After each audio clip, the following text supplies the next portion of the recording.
वहीं दूसरी तरफ सिंघानिया मैंशन के अंदर दिव्या ने जैसे ही घर में कदम रखा उसकी चाल थकी हुई थी। चेहरे पर परेशानी की लकीरें साफ दिखाई दे रही थीं। घर में कोई कुछ पूछता उससे पहले ही वह सीधा अपने कमरे की तरफ बढ़ गई थी, बिना किसी को देखे और बिना किसी को कुछ कहे। कमरे का दरवाजा बंद करते ही वह दीवार से टिक गई और एक गहरी सांस ली। लेकिन वो सांस भी अब जैसे उसे बोझ लग रही थी। उसने बार बार अपने फोन को देखा, स्विच ऑफ। फिर से हर बार यही दो शब्द उसे बेचैन कर रहे थे। उसने एक के बाद एक लगातार काफी बार कोशिश करने की कोशिश की थी, लेकिन रागिनी का फोन तो अब भी बंद ही था। उसका हाथ कांपने लगा और चेहरा पसीने से भीग चुका था। दिल की धड़कनें तेज हो गई थी और माथे पर शिकन गहरी हो गई थी। वो अब कमरे में इधर से उधर टहल रही थी, जैसे किसी पिंजरे में कैद हो गई हो। रागिनी, प्लीज फोन उठा लो, प्लीज। कहाँ हो तुम? बात क्यों नहीं कर रही हो यार? क्या हुआ है? उसने बुदबुदाते हुए खुद से कहा। उसकी आवाज में घबराहट थी, डर था और एक बहुत ही बाहरी गिल्ट भी था। फिर एक पल को वो पलंग के किनारे बैठी और दोनों हाथों से अपना सिर थाम लिया। हे भगवान, ये क्या हो रहा है? मैंने कुछ गलत तो नहीं किया ना? मैंने जानबूझकर कुछ भी नहीं किया था। लेकिन उसके भीतर की आवाज धीरे से बुदबुदाई। तू जानती थी ना दिव्या, तू जानती थी कि रागिनी क्या महसूस करती है, फिर भी तूने किया तो तू कैसे गलत नहीं है? हाँ, छी दिव्या, तुझे तुझसे ऐसी उम्मीद नहीं थी। क्या कहती थी? हाँ, कभी भी उसकी आंखों में आंसू नहीं आने दिया। तो फिर कैसे तुम्हें उसी लड़के से प्यार हो गया जिससे वह करती थी? यह सुनकर उसकी आंखें भर आईं और उसने जल्दी से अपने कानों पर अपने हाथ रखते हुए कहा, नहीं, मैं उससे प्यार नहीं करती, नहीं करती उससे प्यार, कभी भी नहीं। मैं उसकी आंखों में आंसू नहीं आने देंगी, कुछ भी हो जाए। मैं उसके आंसुओं की वजह कभी नहीं बनूंगी। यह सब कुछ मेरी वजह से हो रहा है ना, सब मेरी वजह से। फिर वह एक सेकंड के लिए रुकी और फिर फैसला लेते हुए बोली, मैं ये शहर ही छोड़ दूंगी, मैं यहाँ नहीं रहूंगी। अगर मैं यहाँ नहीं रहूंगी ना, तो कुछ भी नहीं होगा ना, कुछ भी नहीं होगा, सब ठीक हो जाएगा। लेकिन पहले मुझे उसे सब कुछ बताना होगा। नहीं, मैंने उसे धोखा नहीं दिया, मैं बस उसे बताने वाली थी। उसे ये अब यकीन होने लगा था कि शायद रागिनी ने सब कुछ देख लिया है। शायद उसी ने सब कुछ गलत समझ लिया था।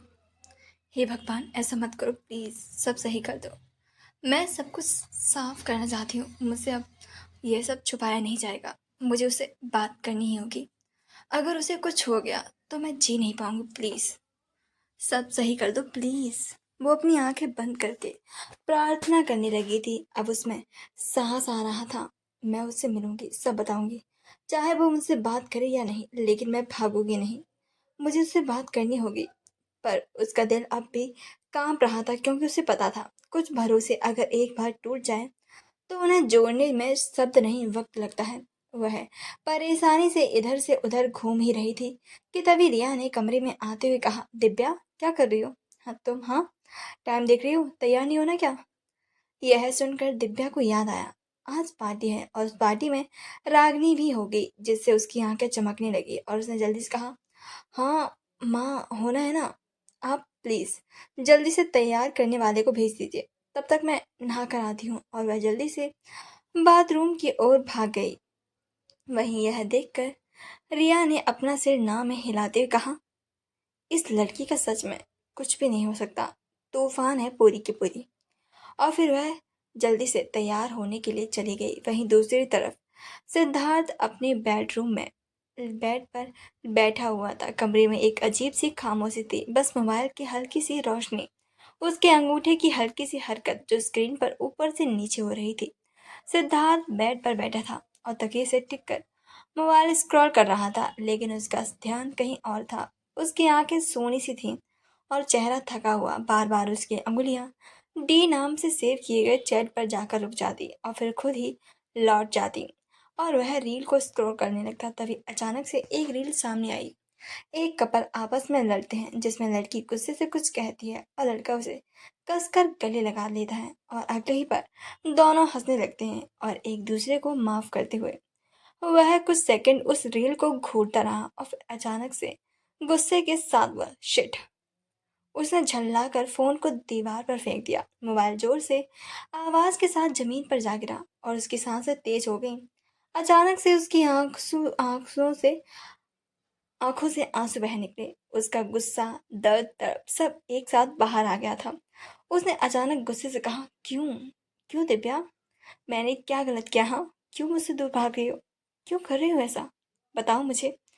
क्यों? सिर्फ इतना कि मैं तुमसे प्यार करता हूँ, यही मेरी सबसे बड़ी गलती बन गई है। वह अब भी खुद से बात कर रहा था, नहीं बल्कि वह अपने आप से लड़ रहा था। मैं क्या करूँ? हाँ, प्यार करता हूँ तुमसे, कैसे दूर हो जाऊँ तुमसे? कैसे? मैं तुमसे चाहकर भी दूर नहीं हो सकता। तुम हर बार मेरी नज़रों में दिखती हो, हर बार, हर रील में, हर गाने में, हर चेहरे में। कैसे करूँ मैं? क्या तुम्हें मेरी आंखों में प्यार नहीं दिखता? वो दर्द नहीं दिखता जो तुम मुझे दे रही हो? उसका शरीर कांपने लगा था। उसने अपने बालों को हाथ डाला और जमीन पर बैठ गया। मैं तुम्हारे बिना नहीं रहना चाहता, पर अब तुम्हारे पास लौट भी नहीं सकता, क्योंकि शायद अब कुछ भी वैसा नहीं रहा। फिर धीरे से उसके होंठ कांपने लगे थे और फिर एक शब्द निकला, बहुत धीमे, बहुत टूटे हुए, मुझे माफ करना। अगर आपसे प्यार करना गुनाह था, आप चाहती है ना दूर चला जाऊं? ठीक है, कुछ दिन और फिर मैं बहुत दूर चला जाऊंगा आपसे। जब तक आप नहीं चाहेंगी तब तक आपके सामने कभी नहीं आऊंगा। यह कहते हुए उसकी आंखों से आंसू बह निकले थे। तभी उसके पापा का कॉल आया, जिस पर उसने अपने जमीन पर पड़े हुए फोन को उठाया। उसकी स्क्रीन टूट गई थी, लेकिन अभी भी चल रहा था। उसने कॉल स्वाइप किया तो अचानक से कांच का टुकड़ा उसके अंगूठे में जा लगा, जिससे खून आने लगा था। अचानक से सिद्धार्थ को दर्द हुआ और उसके मुंह से आह निकल गई। उसने अपने अंगूठे को देखा, लेकिन ये दर्द उसके दिल के अंदर होने वाले दर्द से बहुत ही ज्यादा कम था। उसने उस दर्द को इग्नोर किया और फिर हर्ष का कॉल उठाते हुए कहा, यस डैड। जिस पर हर्ष की आवाज आई, पार्टी के लिए तैयार हुए बरखुरदार, या फिर अभी भी अपने फोन में घुसे हुए बैठे हो? हाँ, जल्दी से तैयार हो जाओ, हमें पार्टी के लिए निकलना है, याद है ना? या फिर से भूल गए हो? जिस पर सिद्धार्थ को पार्टी के बारे में याद आया, जिससे उसने कहा, हाँ पापा, बस हो ही रहा हूँ। यह कहते हुए उसने फोन रख दिया और दिव्या के बारे में सोचने लगा, लेकिन शायद ये कुछ ही दिन होंगे जब वह उसे देखेगा, इसलिए वह भी तैयार होने के लिए चला गया था। आखिर ये कैसी मोहब्बत थी, हाँ, जहाँ हर रिश्ता, हर जुड़ाव और हर धड़कन सिर्फ टूटने के लिए बनी थी। जहाँ रागनी, जहाँ तीन दिलों ने एक दूसरे से कुछ भी नहीं छिपाया था, फिर भी कोई समझ भी नहीं पाया था। रागनी, वो लड़की जो अपनी मासूम हंसी से सबका दिल जीत लेती थी, जिसकी जिंदगी में बचपन और बेकसूर सपने एक साथ पलते थे। आज उसकी आंखों से आंसू थे और दिल में घुटन। उसे कभी लगा ही नहीं था कि उसके सबसे बड़ी, अपनी बड़ी बहन जैसी उसकी दोस्त कभी उसे ऐसा धोखा भी देगी, वहीं उसके बस भरोसे की कब्र को खोद देगी। वह इस चीज से टूटकर पूरी तरीके से बिखर चुकी थी। वहीं दिव्या, जो कभी रागनी को दर्द नहीं देना चाहती थी ना, और ना चाहते हुए भी वह उसे दर्द दे रही थी, जिसे आज तक यह यकीन था कि वो सिर्फ एक बार रागनी की नजरों में शर्मिंदा हो जाए तो सब कुछ खत्म हो जाएगा। उसे नहीं पता था कि उसकी एक चुप्पी रागनी की हंसी छीन चुकी थी और सब कुछ बर्बाद हो चुका था। उसकी चुप्पी उसकी दोस्ती को खून के आंसुओं में बदल चुकी थी। उसका डर उसका पछतावा बन गया था, और वो पछतावा हर दिन उसके जहन में नजरों से, आवाज से, सांस से टकरा रहा था और उसे अंदर ही अंदर जैसे तोड़ता जा रहा था। और सिद्धार्थ, उसकी तो शायद कोई गलती थी भी नहीं, लेकिन इसकी सजा हर किसी को मिल रही थी। उसका गुस्सा, उसका दर्द, सब अब खुद से ही था। जिस लड़की को भी अपनी जान मान बैठा था, उसने कभी उसकी मोहब्बत की गहराई को समझा ही नहीं। उसका प्यार आज उसे गुनहगार बना चुका था, क्योंकि उसने दिव्या को चाहा था और उस चाहत की सबसे बड़ी सजा रागनी को मिली थी। तीनों के दिल टुकड़ों में थे, तीनों एक दूसरे के बेहद करीब थे, पर अब इतना दूर की आवाज भी ना पहुंचे। ये मोहब्बत थी, पर अधूरी, उलझी और अपने ही भीतर डूबती हुई एक मोहब्बत, जिसमें इश्क कम और इल्जाम ज्यादा था, जिसमें मिलन नहीं बस बिछड़ने की आवाजें थी। आखिर क्या कसूर था इनका? सारा कसूर तो बस मोहब्बत का था। ना उन्होंने चाहने में कमी की, न किस्मत ने तकदीर में रहमत लिखी। दिल टूटे, खामोशियां चीखती रहीं, पर जुबा ने हर दर्द को चुप्पी में ही सी लिया था। कभी दोस्ती ने धोखा दिया तो कभी प्यार ने इल्जाम पहना दिया। मोहब्बत थी, बेगुनाह थी, पर फिर भी सबसे बड़ी मुजरिम बन गई। वहीं दूसरी तरफ सृष्टि अपनी काम को अच्छे से संभाल रही थी कि उसे ये खबर मिल चुकी थी कि ऋषि के साथ क्या हुआ है। किसी तरह मर्ज से ठीक पहले उनकी कंपनी को लेकर फेक न्यूज़ फैलाई गई है और किस तरह से कुछ लोग इस मौके का फायदा उठाकर ओबरा कॉरपोरेशन और एएस कॉरपोरेशन की साख पर सवाल उठा रहे हैं। जैसे ही उसने यह सुना उसका चेहरा गंभीर हो गया था। उस मासूम मुस्कान की जगह अब एक दृढ़ और तेज निर्णय लेने वाली लड़की की छवि आ गई थी। उसने यह देखकर जल्दी से पीआर टीम के हेड को कॉल करते हुए सीरियस आवाज में कहा, विपुल, ये सब क्या हो रहा है? मेरे पास अभी अभी कंफर्म इंफॉर्मेशन मिली है कि किसी ने जानबूझकर हमारे मर्ज की इमेज को डैमेज करने के लिए ये खबरें फैलाई है। अभी के अभी सोशल मीडिया मॉनिटरिंग एक्टिव करो, पीआर को अलर्ट कर दो और कोई भी नेगेटिव रिपोर्ट्स वायरल होने से पहले ही ब्लॉक होनी चाहिए। समझ में आया तुम्हें? जिस पर दूसरी तरफ से विपुल की आवाज आई, yes ma'am, already on it. हमारे बॉस ने खुद हमें इस काम पर लगाया हुआ है। आपको फिक्र करने की बिल्कुल भी जरूरत नहीं है। यह सुनकर सृष्टि का चेहरा अब तनाव से भरा हुआ था, पर उसकी आंखों में अब एक अलग ही चमक थी, जैसे वो ये रात अब किसी और के लिए नहीं, खुद के लिए ही लड़ रही हो। उसके हाथों में कॉफी का मग था जो अब बिना घूंट लिए ही मेज पर रख दिया गया था। वह तेजी से स्क्रीन पर झुकती है और एक एक खबर, एक एक ट्वीट को खुद मॉनिटरिंग करना शुरू कर देती है।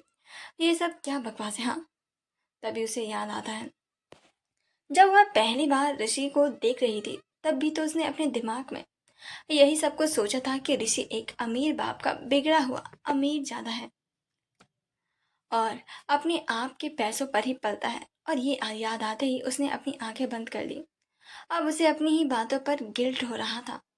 जब वह यह सब कुछ सोच ही रही थी कि दूसरे लोग उसके बारे में क्या सोच रहे हैं, जिससे उसे खुद पर भी बहुत ही ज्यादा गुस्सा आने लगा था। उसने खुद पता किया था कि ऋषि ने सच में अपनी कंपनी को खुद अपने ही खून पसीने के दम पर खड़ा किया था, जिसे याद करके उसने अपने आप को शांत किया।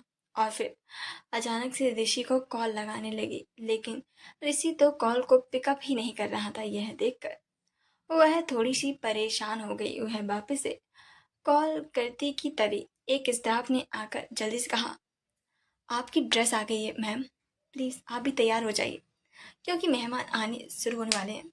यह सुनकर सृष्टि ने अपना सिर हाँ में हिलाया और फिर वह भी जल्दी से तैयार होने के लिए चली गई। रात के ठीक 7 बज चुके थे। ओब्रॉय मैंशन की ऊंचाई पर बना ओब्रॉय ग्रैंड बॉलरूम अपनी पूरी शान और शौकत के साथ उस शाम के लिए तैयार हो चुका था। हल्की हल्की सी हवा चल रही थी, लेकिन उस ऊंचाई पर भी वो बेहद नर्म और ठंडी सी महसूस हो रही थी। बाहर बिछा हुआ रेड कारपेट जैसे किसी समारोह की नहीं, एक युग के गौरव का स्वागत करने के लिए बिछाया गया हो। बाहर के गेट के पास खड़े हुए दर्जनों ब्लैक सूट्स पहने हुए सिक्योरिटी गार्ड वहां की बहुत अच्छे से देखभाल कर रहे थे। वह सभी लोग एकदम सतर्क थे। सभी के हाथ में वॉकी टॉकी था, साथ ही सभी के कान में ईयरपीस और सबकी नजरें किसी चील की तरह वहां पर आने जाने वाले लोगों पर ही टिकी हुई थी। वहीं बिल्डिंग के बाहर मीडिया की कार एक के बाद एक पहुंच रही थी। रिपोर्टर्स अपने अपने कैमरे सेट कर रहे थे, लाइट्स ऑन हो चुकी थी और हर चैनल का माइक किसी न किसी खास चेहरे की तलाश में इधर से उधर घूमे जा रहा था। कुछ चैनलों के रिपोर्टर्स के चेहरे पर साफ साफ लिखा था कि आज तो बड़ा मसाला मिलने वाला है। जैसे ही घड़ी ने 7:05 बजाया, अंदर बॉलरूम के भारी दरवाजे खोल दिए गए। एक एक करके मेहमानों की एंट्री शुरू हो गई थी। हर किसी के चेहरे पर उत्सुकता और होठों पर हल्की सी मुस्कान थी। सबकी आंखें चमक रही थीं, कुछ जलवे देखने की चाह में और कुछ अपने चेहरे दिखाने की चाह में। बॉलरूम के अंदर की रौनक किसी सपने जैसी थी। छत से लटकते क्रिस्टल के झूमर अपने आप में ही एक कहानी कह रहे थे। चमक, रुतबा और गौरव की।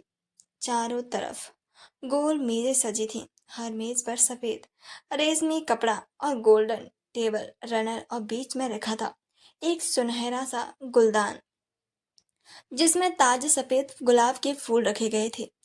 उनके आसपास छोटी छोटी मोमबत्तियां जल रही थी, जो ना तो ज्यादा तेज थी और ना ही हल्की, बस इतनी कि एक नर्म उजाला बिखर जाए जैसे किसी सर्द शाम की रूह में होता है। साउंड सिस्टम से धीमी लेकिन गहरी बीट्स वाली म्यूजिक चल रही थी, एकदम क्लास वायलिन की शुरू से शुरू हो चुकी थी और फिर उसमें हल्की हल्की बीट्स भी जुड़ रही थी, जैसे कोई कहानी धीरे धीरे रंग भर रही हो। स्टाफ हर कोने में मौजूद था।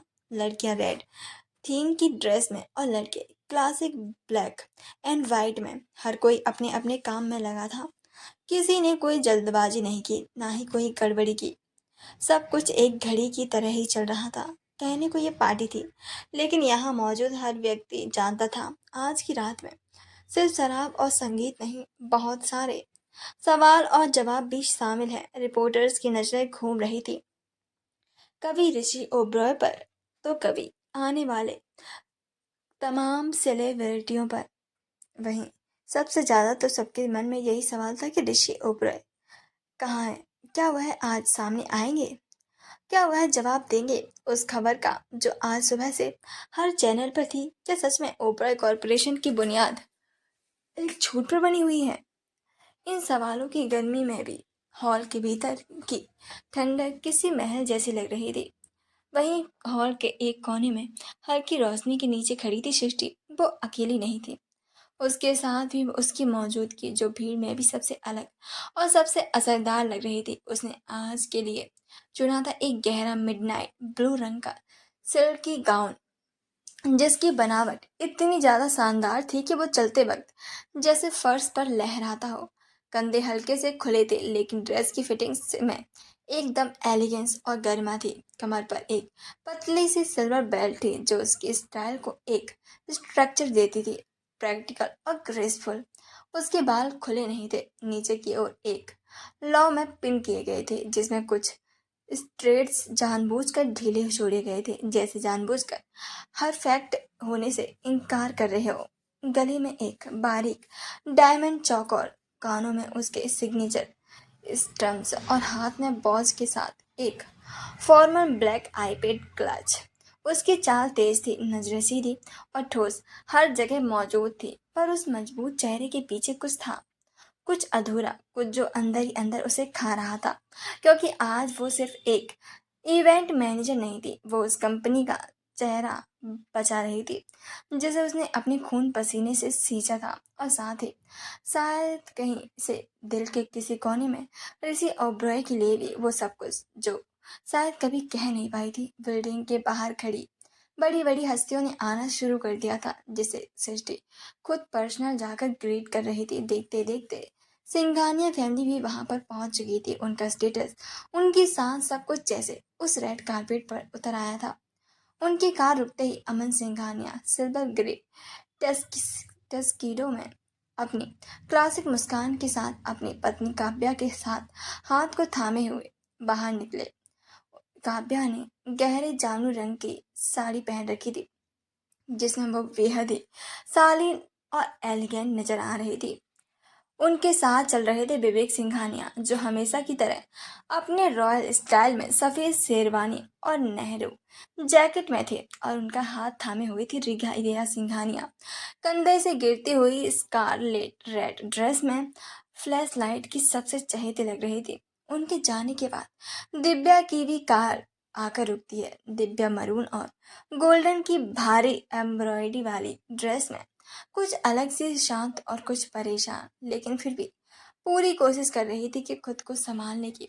उसके साथ भी पलक, जो अपने काजी भरम गाउन में एक साउंड इंडियन क्वीन जैसी लग रही थी, तेज गहरी शांत। अविनाश उसके पीछे ब्लैक थ्रिफ्ट फ्री सूट में सीधा शांत और प्रोफेशनल तरीके से दोनों के कंधे पर हाथ रखकर आया।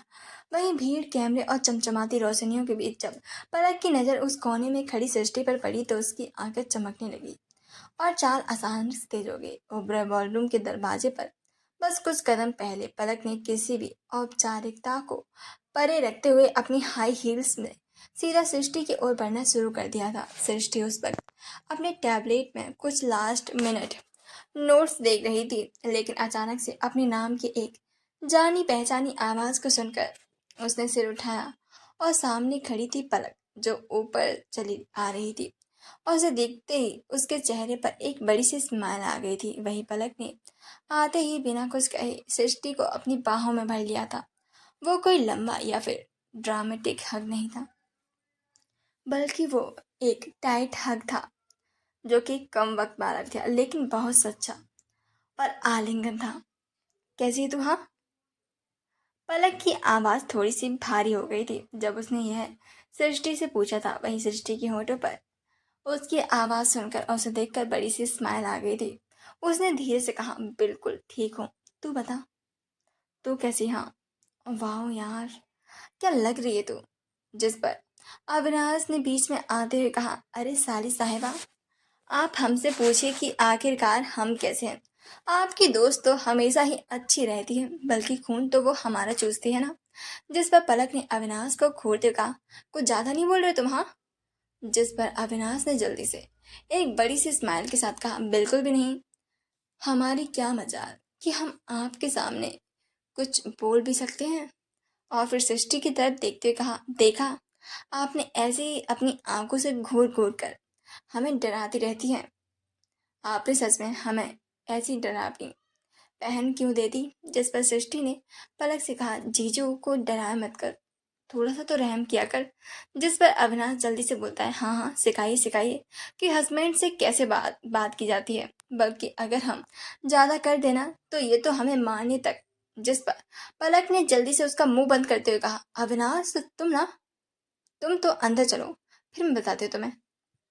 जिस पर अविनाश मुंह बंद किए उसे बोलना चाहता था कि पलक ने गुस्से से उसके तरफ देखा और फिर उसके हाथ को कस कर पकड़ते सृष्टि को देखते हुए कहा, तुम यहाँ पर सारी चीजें संभालो, फिर हम बाद में बात करते, ठीक है ना। जिस पर सृष्टि जल्दी से बोलना चाहती थी, अरे मेरी माँ सुन तो। लेकिन पलक जल्दी से उसे खींचकर अविनाश को वहां से ले गई थी। वहीं सृष्टि यह देखकर हंसने लगी थी। वहीं दिव्या बिल्कुल खामोशी से परेशान अंदर चली गई थी। वहीं सृष्टि उसकी बात करना चाहती थी, लेकिन वह कर ही नहीं पाई थी। उसने अपने मन में कहा, इसे क्या हुआ है? थोड़ी उदास लग रही थी, कुछ हुआ है क्या? वह सोच ही रही थी कि तभी अचानक से सब जगह शोर होने लगा, जिससे उसका ध्यान भी जल्दी से वहां पर सबकी तरफ चला गया, क्योंकि वहां पर ओब्रॉय फैमिली भी आ चुकी थी, जिन्हें देखकर वह भी जल्दी से उन्हें ग्रीट करने के लिए आगे बढ़ गई थी। वहीं सबसे पहले मोहन जी और वीना जी, जो हमेशा की तरह ही शालीनता और गरिमा की मिसाल लग रहे थे। मीना जी ने गोल्डन काजी भरम साड़ी पहनी थी और मोहन जी ने बंद गला सूट पहना हुआ था, जिसमें दोनों की ही जोड़ी बेहद ही खूबसूरत लग रही थी। उनके पीछे सारा ओबराय पूरे रॉयल एलिगेंस के साथ आगे की तरफ बढ़ी चली आ रही थी। उनकी हॉफ शोल्डर सिल्क ड्रेस में एक रॉयल माँ की गरिमा और एक कारपेट लीडर के आत्मविश्वास दोनों झलक रहे थे। उनके साथ अभिमन्यु अपना हाथ डाले चले आ रहे थे।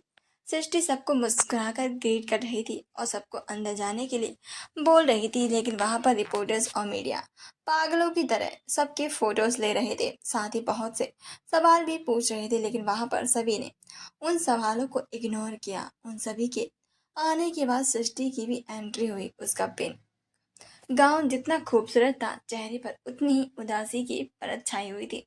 कैमरे फ्लैश कर रहे थे, लेकिन उसकी आंखें किसी और को ही ढूंढ रही थी। वह शायद खुद को ढूंढ रही थी। उसके चेहरे पर हल्की सी मुस्कान थी, मगर वो पब्लिक स्माइल थी जो सिर्फ बाहर से ही थी, अंदर से सब कुछ टूट चुका था। उसके हाथ में एक क्लच था, लेकिन अंगुलियां अंगुलियां उस कसकर जमी हुई थी। दिव्या जो कुछ दूर खड़ी थी, रागनी को देखकर जैसे पल भर को जम सी गई थी। उसके चेहरे पर एक डर था, एक बेचैनी और शायद पछतावे की टीस भी। उसने गहरी सांस ली। फाइनली वह अब उससे बात करेगी। वहीं रागिनी की नज़र भी उस पर पड़ी, लेकिन उसने उसे ऐसे देखा जैसे कि वह उसे जानती ही नहीं है। बिना किसी इमोशंस के साथ वह उसे देखकर इग्नोर करते हुए आगे की तरफ बढ़ गई थी। वहीं यह देखकर दिव्या जल्दी से उसके पीछे पीछे भागी। अंदर पहुंचने पर सभी लोग आपस में फुसफुसाते हुए बातें कर रहे थे। फूलों और रोशनी से भरा हुआ माहौल था, लेकिन दिव्या की निगाहें तो बस एक ही चेहरे को खोज रही थी, और वो थी रागिनी। तभी उसकी नज़र उस पर पड़ी। वह फैमिली के पास खड़ी उन सभी से बातें कर रही थी। यह देखकर दिव्या ने गहरी सांस ली और जल्दी से उस तरफ ही बढ़ गई थी। उसकी आंखें पलटती यादों से बाहर आ गई थी। वह लड़की जो हमेशा उससे चिपकी रहती थी और अपनी हरकतों से हमेशा उसे परेशान करती रहती थी, कभी भी एक सेकंड के लिए उसे छोड़ती नहीं थी। आज जैसे उससे दूर दूर भाग रही थी। आज उसकी तरफ बल्कि एक नज़र भी उठाकर नहीं देख रही थी। यह देखकर दिव्या को अपने दिल में अजीब सा दर्द हुआ। वह उसे जानना चाहती थी कि वह ऐसा क्यों कर रही है।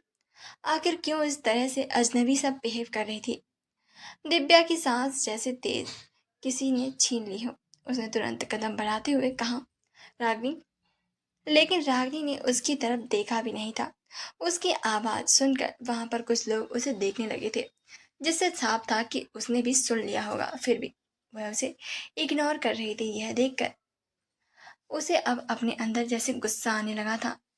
वह गुस्से से उसकी तरफ बढ़ने लगी थी। वहीं रागिनी उसे इग्नोर करके अभिमन्यु से मुस्कुराते हुए बातें करने लगी थी, एकदम नॉर्मल और एकदम कंपोस्ट, जैसे उसके पीछे कोई खड़ा ही नहीं था।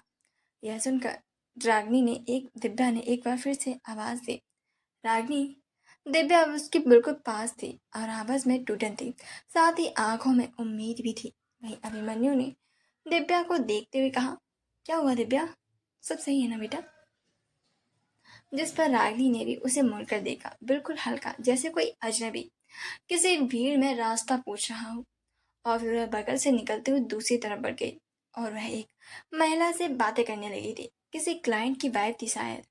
मुस्कान उसके चेहरे पर थी, लेकिन वह मुस्कान वो नहीं थी जिसे दिव्या जानती थी। यह एक सोशल मुस्कान थी, मर्यादा की मुस्कान। यह देखकर दिव्या का चेहरा उतर गया। उसकी आंखों में पानी आने लगा था, लेकिन वह जानती थी यह कोई ऐसी जगह नहीं थी जहां वह खुलकर टूट सकती थी। उसने खुद को संभालने की पूरी कोशिश भी की थी। वहीं अभिमन्यु ने उसे ऐसे खड़े हुए देखा तो उसके कंधे पर हाथ रखते हुए रागिनी को देखते हुए कहा, क्या हुआ है, क्या तुम दोनों के बीच कोई लड़ाई हुई क्या। यह सुनकर दिव्या ने जल्दी से बात संभालते हुए कहा, अरे नहीं फूफा जी, ऐसा कुछ भी नहीं है। मैं तो बस उसके पेपर के बारे में पूछना चाह रही थी कि कैसा गया, अच्छा गया या फिर नहीं। लेकिन आप तो जानते हैं ना कि उसके नखरे किस तरह के हैं। वो तब से मुझे अपने पीछे लगाए हुए हैं, लेकिन कुछ भी बताने का नाम ही नहीं ले रही है, और इसीलिए मैं उसके पीछे पड़ी हुई हूँ। जिस पर अभिमन्यु ने हंसते हुए कहा, ओह फिर ठीक है। तभी वहां पर कोई बिजनेसमैन आ गए थे, जिससे अभिमन्यु उनमें बिजी हो गए थे। और जबकि दिव्या फिर से रागिनी को ढूंढने लगी थी। ओबरा कॉरपोरेशन की उस भव्य पार्टी में चकाचौंध अपनी चरम पर थी। हर कोना जैसे खुद को चमक में डुबो चुका था। दीवारों पर झूमर से टपकती रोशनी, हर गेस्ट की आंखों में चमक और कैमरे की फ्लैश जिस तरह से चेहरे चमका रहे थे, वो सब मिलाकर इस शाम को किसी राजसी महफिल में तब्दील कर चुके थे। वहीं इन सबके बीच एक सुनसान पन था जो कुछ चेहरों के पीछे अपनी जगह बना रहा था। दिव्या इस चमकती हुई भीड़ में रागिनी को ढूंढ रही थी। उसकी आंखों में बेचैनी साफ झलक रही थी। वो हर कोने में उसे देख रही थी, जैसे एक खोया हुआ रिश्ता वह फिर से उसे पकड़ने की कोशिश कर रही हो।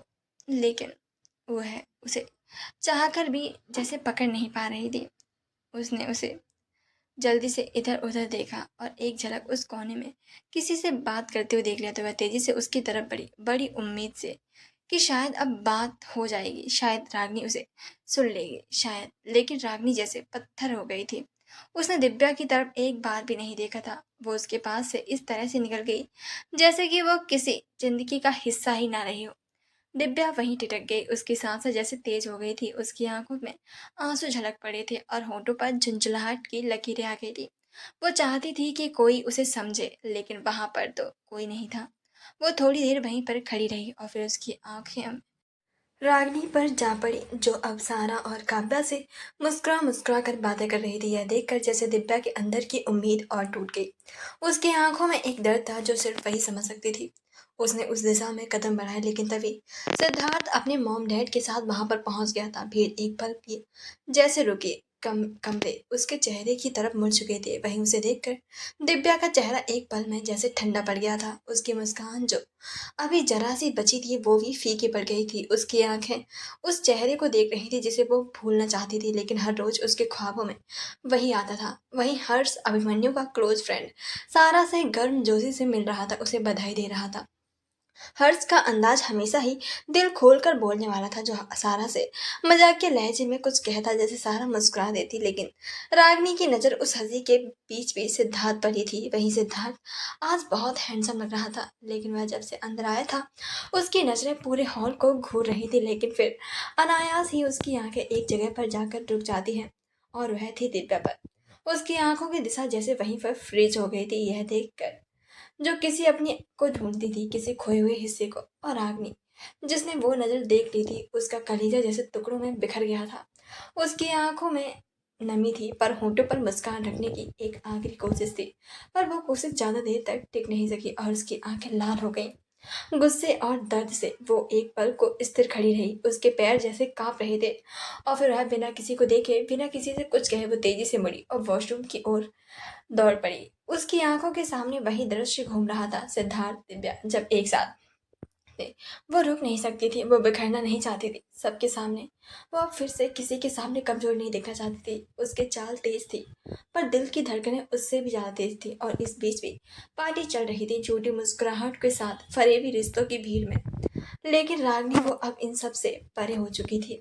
वॉशरूम का दरवाजा जैसे ही क्लिक की आवाज के साथ बंद हुआ, रागनी की देह एक पल को जैसे कांप उठी। उसने तुरंत कुंडी लगाई और दीवार का सहारा लेकर खुद को संभालने की पूरी कोशिश की, लेकिन उसकी सांसें बेकाबू हो चली थी। तेज टूटी हुई हाँफती सी आंखें खुली थी, पर उसमें धुंध थी, जैसे सब कुछ सामने होते हुए भी कुछ भी दिखाई नहीं दे रहा था। वो पीछे दीवार से टिक गई। उसके कंधे धीरे धीरे हिलने लगे। उसकी पलकों के नीचे से पहले एक आंसू गिरा, और फिर दूसरा, और फिर मानो बरसात फूट पड़ी हो। उसके होंठ बिछे हुए थे, मानो वह पहली रुलाई को रोकने की आखिरी कोशिश कर रही हो, लेकिन अब उसमें ताकत नहीं बची थी। उसने अपने दोनों हाथों से अपना चेहरा ढक लिया, जैसे अपनी ही आंखों से बचना चाहती हो, जैसे खुद को देखने से डरती हो। फिर जोर से फुसफुसाते हुए बोली, क्यों? क्यों वो मुझे देखता नहीं है? क्यों? मैं क्यों नहीं? उसका गला रुक गया था, जैसे सांसें उसके सीने में अटक रही हो। वह नीचे जमीन पर बैठ गई। उसने अपने घुटनों को सीने से लगाकर खुद को अपने आप में ही समेट लिया था, एक बच्ची की तरह जो किसी को आवाज नहीं दे सकती थी, क्योंकि जानती थी कि कोई सुनने वाला नहीं आएगा। किसी को माफ नहीं करूंगी मैं, किसी को नहीं, कोई मेरा नहीं है, कोई भी नहीं। उसकी आवाज जैसे उसके अंदर में ही घुट रही थी, लेकिन वहां पर हर तरफ सन्नाटा था, पर अंदर बहते दर्द की आवाज। वो रागनी जो बाहर सबके सामने मुस्कुराती थी, सबसे मजाक करती थी, वो कभी हार नहीं मानना चाहती थी।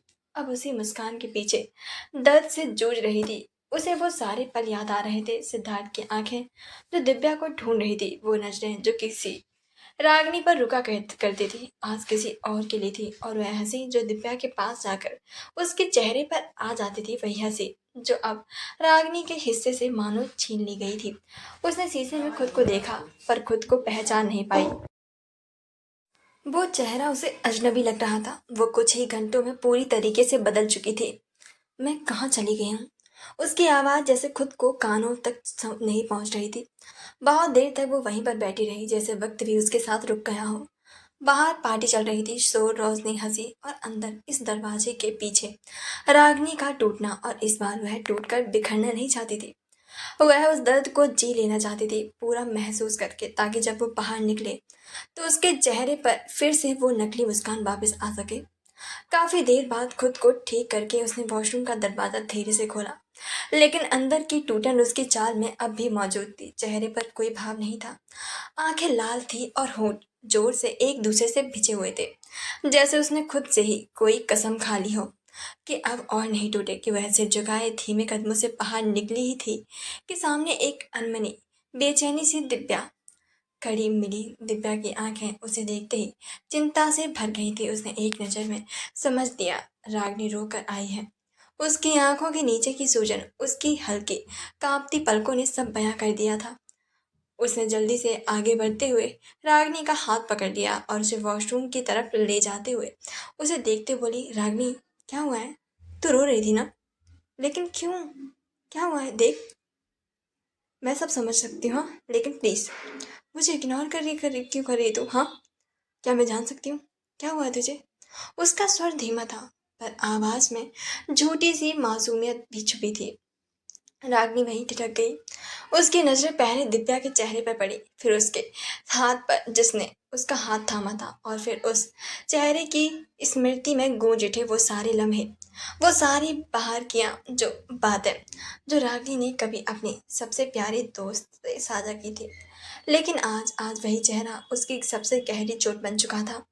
ये सब याद करके रागनी की सांसें तेज हो गई और फिर वह गुस्से से बोल पड़ी, बस दिव्या, बहुत हुआ। उसने गुस्से से झटकते हुए अपना हाथ छुड़ाते हुए कहा, बस करो अपना ड्रामा, बहुत हो गया है अब, समझे तुम? यह सुनकर दिव्या चौंक गई थी। उसकी आंखें चौड़ी हो गई जैसे किसी ने जोर का तमाचा मारा हो। रागनी, वो कुछ कहने ही वाली थी कि रागनी का गुस्सा अब उफान पर था। क्या है हाँ, जो तू नहीं जानती दिव्या? कुछ तो शर्म कर प्लीज, कुछ तो इतनी बेशर्म कैसे हो सकती हाँ, जब जानते हुए भी ये सवाल करने की हिम्मत कर रही है? क्या अब भी पूछेगी कि क्यों इग्नोर कर रही हूं मैं, या फिर ये भी पूछेगी कि क्यों रोई? हाँ, क्या अब भी नाटक करोगी कि तुझे कुछ नहीं पता? क्यों कर रही है ये सब, ताकि तुझे एक बार फिर मासूम दिखाया जाए? हाँ, सब में मैंने कभी भी नहीं सोचा था कि तू मेरी बहन ऐसी निकलेगी कि मेरे पीठ पीछे मेरे ही पेट में छुरा भोंक देगी। यह सुनकर दिव्या की दिल की धड़कनें मानो तेज हो गई थी। उसकी आंखों में कुछ अशुभ होने की आशंका दिखाई देने लगी थी। वह उसे रोक कर समझाना चाहती थी, लेकिन अब रागनी नहीं रुक रही थी। उसकी आवाज कांप रही थी, गुस्से से, दर्द से, और उस सब से जो सुबह से उसने झेला था और दबा रखा था। तू जानती है ना दिव्या, तुझे सब पता है। तू जानती है ना कि मैं सिद्धार्थ से कितना प्यार करती थी। तू जानती थी कि मैं उसके लिए कितनी सीरियस थी, लेकिन फिर भी तू तूने वो किया जो किसी अजनबी भी शायद ना करा। छी यार, अपनी बहन को धोखा देते हुए तुझे थोड़ी सी भी शर्म नहीं आई? हाँ, हमेशा बोलती थी ना कि मेरी आंखों में आंसू नहीं आने देगी। देख, आज रो रही हूं मैं, और उसकी वजह सिर्फ और सिर्फ तू है दिव्या। सच में तोड़ कर रख दिया तूने मुझे आज। यह कहते हुए रागनी की आंखों से फिर से आंसू बहने लगे थे, जिसे देखकर दिव्या की आंखों में भी आंसू निकलने लगे थे। वह जल्दी से उसे पकड़ते बोली, रागनी सुनना, मेरी बात सुन प्लीज। लेकिन उसकी बात सुनकर रागनी ने उसे जोर से धक्का देते हुए कहा, खबरदार, खबरदार जो मुझे छुआ तो, खबरदार, बहुत नफरत करने लगी हूं मैं तुझसे। प्लीज दूर हो जाओ मुझसे। सच में तुम आखिरी बार कैसे सकती हो? अब उसकी आंखों से आंसू निकलते जा रहे थे, लेकिन वह उन्हें रोक भी नहीं पा रही थी। वो चाहती थी कि दिव्या देखे, सुने, उसे पता चले कि उसने क्या किया है। तूने सब जानबूझकर भी मेरे पीछे से उससे नजदीकियां बढ़ाई, मेरे हर पल सामने रही जहां मैं तुझसे अपने दिल की बातें करती थी, और तू वहीं से मेरे दिल को ही तोड़ती जा रही थी। हाँ, सच में दिव्या, मुझे तुझसे ये कभी भी उम्मीद नहीं थी। ये तूने बिल्कुल भी सही नहीं किया, और प्रॉमिस, मैं तुझे इसके लिए कभी भी माफ नहीं करूंगी, कभी भी नहीं। दूर हो जा मेरी नजरों से, समझी तू? यह सुनकर दिव्या अब टूट चुकी थी। उसका चेहरा सन्न और उसकी आंखें गीली और होठ कपकपाते हुए कुछ बोलना चाहते थे, लेकिन रागिनी अब शब्दों से जख्म दे चुकी थी। वो जख्म जो दिल के सबसे कोमल हिस्से में चुभते हैं। उसके आगे कहा, तुझे क्या लगा था हाँ? मैं कुछ नहीं कहूंगी, चुपचाप सब सह लूंगी। हाँ, तुझ पर भरोसा किया था मैंने दिव्या, और तूने उस भरोसे को चुपचाप काट दिया एक मुस्कान के पीछे छुपकर। थैंक यू मुझे इतना प्यार देकर, मुझे इस तरह से रुलाने के लिए थैंक यू। लेकिन प्लीज अब मेरे पीछे मत आना, वरना नहीं पता कि मैं क्या कर जाऊंगी। बहुत मुश्किल है, संभाल रही हूँ खुद को, प्लीज। यह कहते हुए उसने आखिरी बार उसकी तरफ देखा और फिर उसके चेहरे से अपना दर्द समेटते हुए खुद को समझाती हुई मुड़ी और तेज कदमों से वहां से चली गई। बिना पीछे देखे वहीं दिव्या वहीं पर खड़ी रह गई, बिल्कुल चुपचाप, जैसे किसी ने उसकी दुनिया को एक झटके में ही नीचे गिरा दिया हो। उसका गला सूख चुका था, उसके अंदर कुछ भर आया था, लेकिन अब वो सफाई देने के लायक नहीं रही थी। वह वहीं पर गिर पड़ी। दिव्या अपनी जगह पर वैसे ही खड़ी रह गई थी, जैसे उसकी सांसों की डोर किसी ने खींच ली हो। रागनी की हर बात, हर चीख, हर जाम जैसे उसके शरीर के सारे जख्मों को एक साथ करोद गए थे। उसके कानों में अब भी रागनी की आवाज गूंज रही थी, तूने ही मेरे दिल को छुरा भोंक दे दिव्या। दिव्या की आंखें सोनी हो गई थी, होठ मानो कांपने से लगे थे।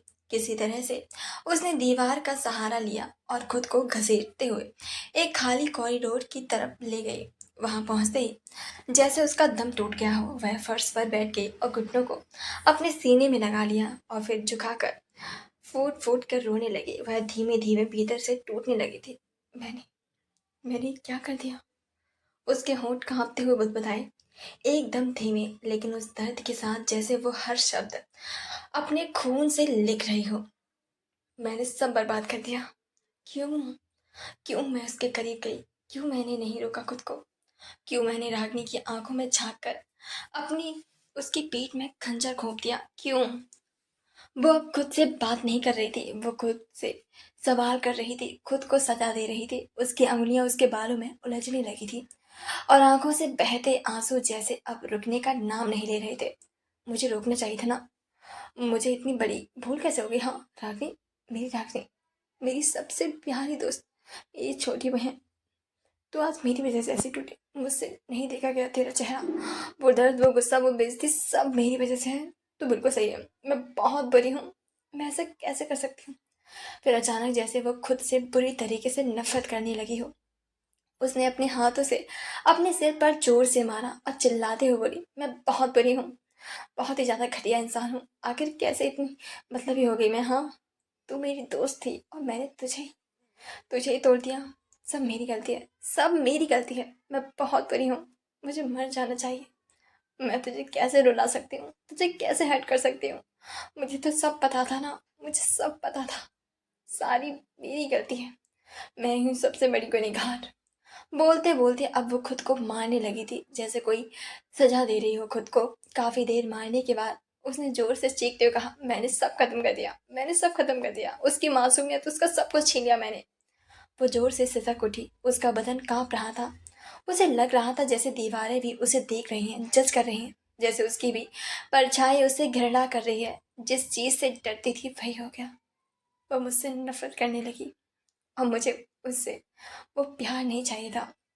पर ना जाने कब मैं बहक गई और कब मैं इतनी अंधी हो गई कि खुद की लिए उसकी खुशियों को भूल गई मैं। उसका मन चाह रहा था बस वह भाग जाए कहीं, चीखे चिल्लाए अपनी इस अपराध से पीछा छुड़ा ले। पर अब कुछ नहीं बचा था। उसकी दोस्ती, उसका आत्मसम्मान, उसकी आत्मा, सब कुछ उसी पल में मर चुका था।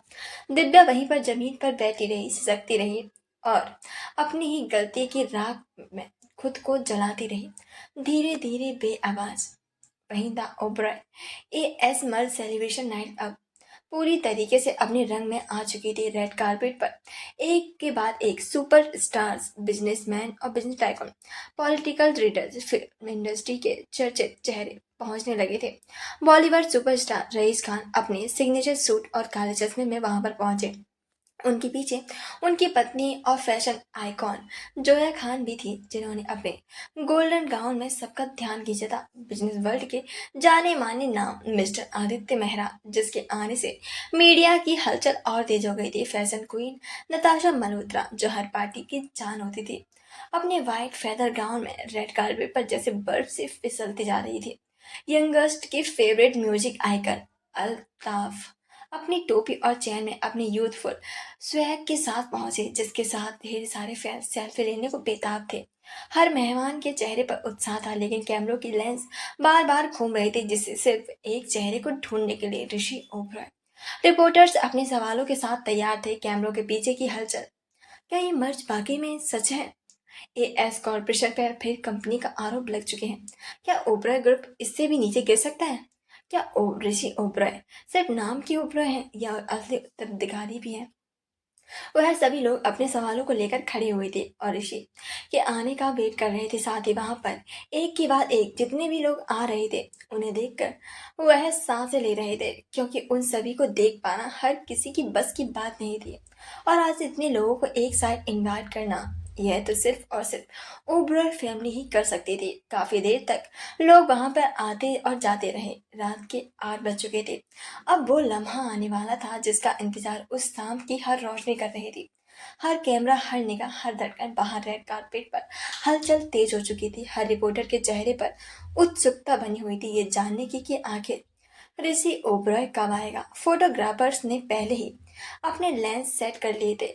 हर हाथ कैमरे के बटन पर था, क्योंकि जिसकी एंट्री अभी तक नहीं हुई थी वही इस रात की असली शहजादा था। साथ ही सभी लोग उस शहजादों को देखने के लिए काफी ज्यादा एक्साइटेड थे। वो चेहरा जिसे आज तक किसी ने भी नहीं देखा था, वो इस पूरे एम्पायर का वारिस था। आज सबको उसे देखने का मौका जो मिलने वाला था, सब अपना दिल थाम कर उस शख्सियत का इंतजार कर रहे थे कि तभी एक लंबी मिडनाइट ब्लैक मेवेज ने रेड कारपेट के सामने आकर बिल्कुल धीमे से ब्रेक लगाया। उस कार के इंटीरियर बाहर की रोशनी में चमक उठा था। वह कार इतनी शानदार थी कि सबकी आंखें जैसे खुली की खुली रह गई थी। तो आगे स्टोरी सुनने के लिए प्लीज चैनल को लाइक सब्सक्राइब जरूर करें। Thank you so much.